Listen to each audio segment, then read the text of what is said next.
טוב, עכשיו נראה איך מרכיבים את העפיפון דלתא.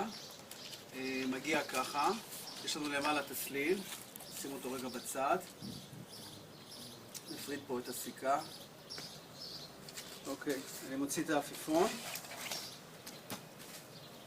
ויש לי כאן מוט אחד שהוא נפרד, שנפתח למוט שלם. שימו לב שיש פה איזה בנג'י, חוט גומי דק. אני מותח קצת, לא יותר מדי שלא ייקרע, ולוחץ, מחבר אותו, שם אותו בצד. עכשיו אני פותח את העפיפון. זה העפיפון. פה יש לנו את המוט הקדמי, מוט שנקרא שפת התקפה. אני מחבר את המוט שבדרך כלל מקופל, אני פשוט מחבר אותו, גם כאן יש גומי, צריך להיזהר שלא ייקרע. מכניס אותו פה לתוך החור שלו ודוחף.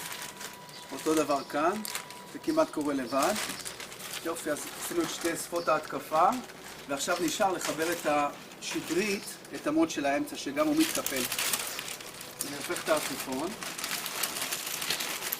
אני בעצם שם את היד מתחת לעפיפון, באמצע, ואני מרגיש שאני דוחף את החצי מוט מול החצי מוט הקדמי עד שהוא נכנס. היד שלי פה מתחת, פה תראו אותה. היד כאן, אני מחזיק את העפיפון פה באמצע, ודוחף את המוט עד שהוא נכנס, וכאן מאחורה לוקח את הפקק, יש פה פקק מפלסטיק עם גומי, מותח את הפקק ודוחף אותו על הקצה של העפיפון, וזהו.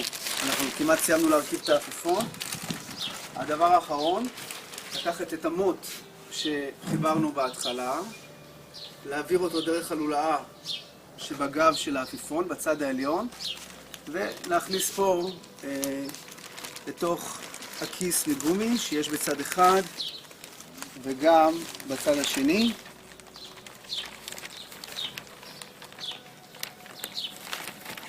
זהו, ויש לנו את העפיפון מוכן, בואו נראה אותו. הנה הדלתא, זה המרכז. פה בלולאה אנחנו מחברים את החוט שלו. וזהו, והעפיפון מוכן לתעופה. נשים אותו רגע בצד.